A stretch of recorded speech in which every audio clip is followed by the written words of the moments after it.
그러나 분명한 것은 경기에서 졌으면 선수가 잘못한 것이지 응원단장이 잘못했다라고 말하는 건데 처음 들어봐요. 이번 대선은 누가 뭐라고 그래도 인물입니다.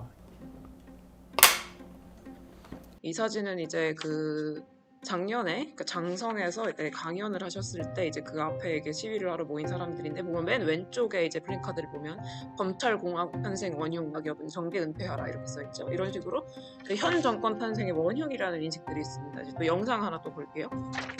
뭐 이낙연 대표가 대선 패배에 큰 책임이 있어요. 근데 이낙연 전 대표나 이낙연계 의원들의 가장 큰 문제가 뭐냐면 본인들이 잘못한 게 명백히 많은데 절대 잘못했다는 인정이나 사과도 안 하고 대선 패배와 지선 패배의 책임을 이재명한테 몰아가다가 엄청난 규탄을 받은 거거든요. 근데 대선 경선 때 대장동 엄청난 비리가 있는 것처럼 이재명을 맹비난했잖아요. 대장동 비리 지금 드러나면 김만배, 윤석열, 박영수 이런 사람들 비리 아닌가요 오히려? 그럼 그런 부분들에서 사과하고 그다음에 대선 패배나 지방선거 패배 때 그다음에 이재명의 모든 책임을 몰아간 거에 대해서 통절한 사과와 속고대죄를 하고 와야 돼. 특히 이낙연 대표 비서실장이라는 자가 윤석열 지지선언을 했습니다. 대선 앞두고. 이낙연을 적극 지지하는 자들이 나중에 이재명을 악마한다며요. 대선 때 윤석열 공개지지 기자회견하고 생쇼를 날.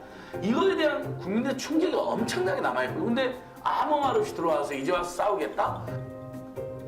우선 대선 패배 우리 모두 참 안타까운 일이지요. 저도 책임의 일부분이 있다고 생각해요. 그러나 분명한 것은 경기에서 졌으면 선수가 잘못한 것이지 응원단장이 잘못했다라고 말하는 건데 처음 들어봐요. 저는 경선에서 패배한 뒤에 이재명 후보가 원하는 시기에 원하는 역할을 다 했어요. 우리 경선이 끝난 뒤에 인사동인가 안국동 어디에서 만나가지고 선대위 고문을 맡아달라 그럽니다. 그래서 그러자고 했어요. 그 당시에 언론들은 선대위원장을 후보 측은 제가 선대위원장을 맡기를 원하는데 제가 고문으로 도망간 것처럼 했는데 그렇지 않아요. 처음부터 고문을 맡아달라 그래서 그러자고 했어요. 그런데 지지도가 이렇게 계속 올라가지 않으니까 그해 12월 21일쯤 됐을 겁니다. 통합과 비전위원회라는 게 없는 조직인데 신설 새로 만들어가지고 후보하고 공동위원장을 하자 그럽니다.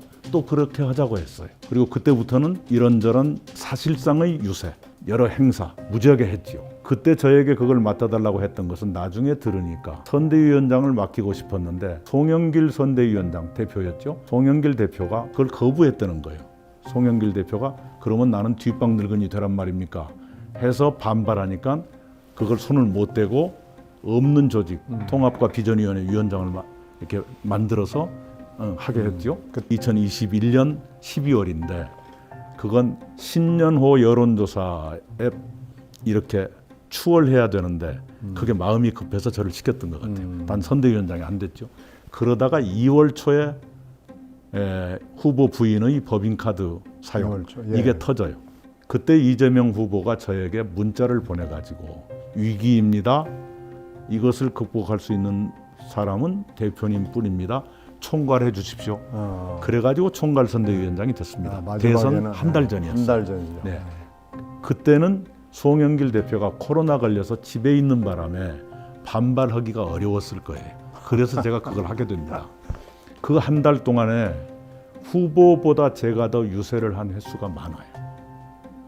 그리고 제가 총괄 선대위원장 되고 난 뒤에 호남 지방의 지지도가 오른 것은 이낙연의 영향 때문이었던 것 같다 하고 보고도 있었어요. 그때 그랬죠. 예, 그런 보고가 있었습니다.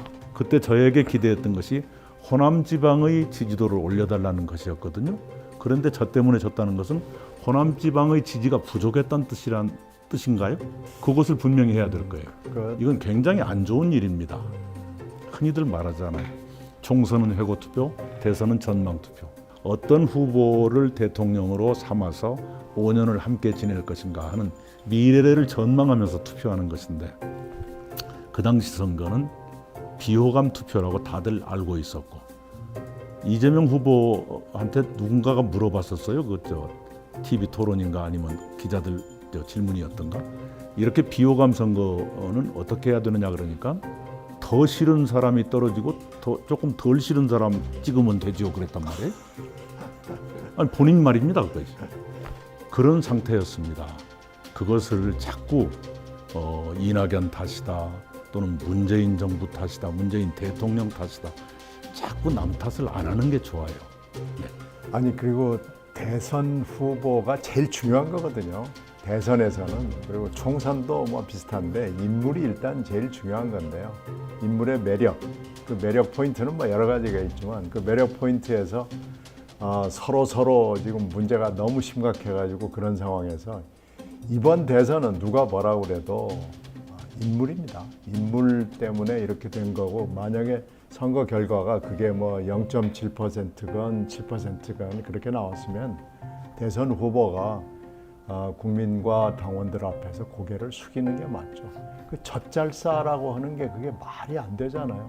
뭐 이번 총선도 또 젖잘싸라고 또 한다 그러면은 계속 젖잘싸로 가면은 뭐 대표나 후보나 아무 책임이 없다는 얘기인데, 이런 경우는 저는 한 번도 본 적이 없고 서양에서도 이렇게 안 합니다. 이건 우리나라에서도 이런 거 본 적도 없지만요. 그러니까 이건 지도자의 덕목이 일단 아닙니다. 그렇게 해서는 안 되고, 그렇게 해서는 정치 발전도 없고요. 앞으로 미래의 선거에서도 이 전망이 불투명해지니까요. 제발 좀 이런 자세는 더 이상 유지하지 않았으면 좋겠습니다. 이건 기본이 안 돼 있는 겁니다. 아마도 패배 책임이 자기들한테 오는 걸 막기 위해서 딴 쪽으로 돌리려 했을 것입니다. 개표 끝나자마자 이낙연 책임론이 쫙 뜨기 시작하더라고요. 이미 준비하고 있었어요. 약간 의도적인 거예요. 네, 그들은 준비하고 있었습니다. 그렇게 책임을 딴 쪽으로 돌려야 대선 패배 후에 국회의원 보궐선거 나오고 전당대회에서 당대표 되고, 그런 계획이 차질 없이 진행되기 위해서는 대선 패배 책임을 딴 쪽으로 몰아붙여야 되거든요. 그러기 위해서 저를 그 표적으로 삼았던 것 같아요. 지금 와서 보면 다 생각이 있었어요. 생각이 있고 기획이 있고, 아마 지금도 저는 뭐 기획과 생각이 여러 가지 시나리오에 대처해서 있다고 보는데요. 정치 그렇게 하면 안 됩니다. 정치가 이렇게 얼렁뚱땅 넘어가고 누구한테 뒤집어 씌우고 그렇게 하면 안 되고요. 정치는 역시 트릭 가지고 하는 게 아니고 정직함이 있어야 되고 진정성이 있어야 되는데, 지금 우리 정치가 여야를 막론하고 그런 걸 찾아보기가 굉장히 어려워진 상황이 된 거 매우 안타깝습니다.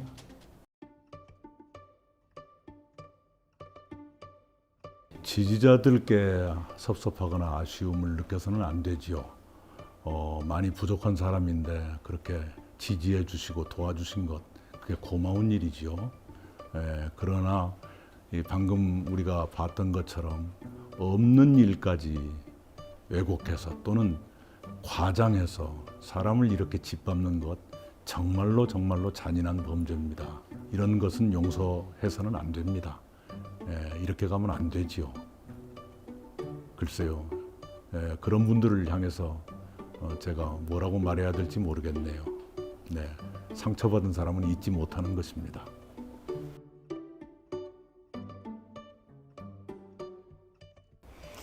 그 내용들은 대충 다 알고 있는 내용들인데요. 종류가 이렇게 헤아려 보니까 제가 그냥 직관적으로 생각했던 것보다 종류가 굉장히 다양하고요. 굉장히 깊숙하게 들어와 있다는 걸 느낍니다. 그래서 이 레가시 미디어도 한때는 진짜 카더라하는 뉴스를 실었던 적이 꽤 있었어요. 그래서 그것을 사법적 규제, 그러니까 고소, 고발, 그리고 법원 판결로, 그것도 형사와 민사를 다 동원을 해가지고 여러 가지 규제 끝에 사실은 레가시 미디어는 조금 덜해졌습니다. 근데 그 틈에 뉴 미디어라고 그러는 이름 앞에 지금 여러 가지 일들이 벌어지고 있는데요. 이낙연 대표의 경우뿐만 아니라 또 이름 없는 경우, 우리가 모르는 경우는 얼마나 많겠어요. 심각한 지경에 왔구나라는 걸 다시 느낍니다.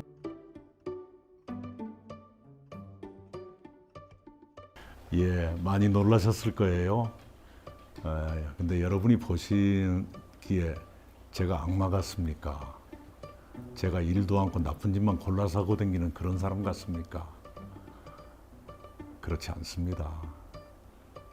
어렵게 자라서 열심히 일하지 않고는 살 수 없다는 그런 강박감에 쫓겨가면서 일 중독 상태로 지내왔습니다. 그리고 조금이라도 잘못이 있으면 용서받지 못할 거다 하는 마음에서 지나칠 만큼 자기 관리를 엄격하게 해왔습니다. 그것 때문에 주변 관리가 부족하다 또는 냉정하다 여러 가지 비난을 받을 정도였습니다. 참 저로서는 가슴이 아프고요. 또 이런 것들이 여러분께 이렇게 보여진다는 것 자체가 너무나 참담합니다.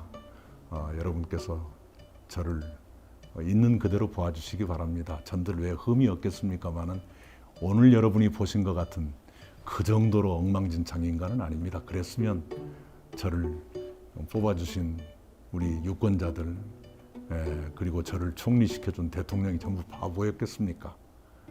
그건 아니지 않습니까? 사람을 제대로 보고 여러분도 투표를 해주셨고 대통령도 사람을 보고 총리를 시키셨고 총리 되려면 이틀 동안 청문회를 해야 되는데요. 이틀 동안 탈탈 털려서 별것이 없었기 때문에 총리가 됐을 것 아닙니까? 그것을 그냥 검증도 하지 않고 이렇게 마구잡이로 짓밟고 참으로 잔인한 사람들입니다. 여러분께서 저런 잔인한 사람들을 오히려 경계하시고 심판해 주셔야 합니다. 저런 사람들이 행세하는 세상, 그건 정의롭거나 편안한 세상이 아니지요. 이 가짜뉴스 문제, 이게 세계적인 현상이긴 해요. 그러나 우리나라가 더 심하다고 지금 여러 사람들이 지적을 합니다. 그것은 이유가 있을 거예요.